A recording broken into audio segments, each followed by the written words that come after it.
On PC and mobiles, I will show you in a few moments how to join CS2 Turkey Discord server. It's the same method on both PC and mobiles. For this, we will open a browser on your PC or mobile. Can be whichever.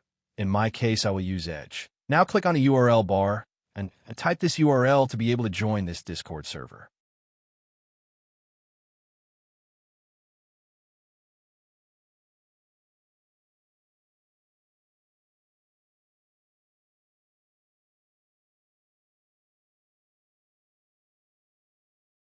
Doing this will automatically start your Discord application if you have it installed. Then click Join, and you will have access to the Discord server.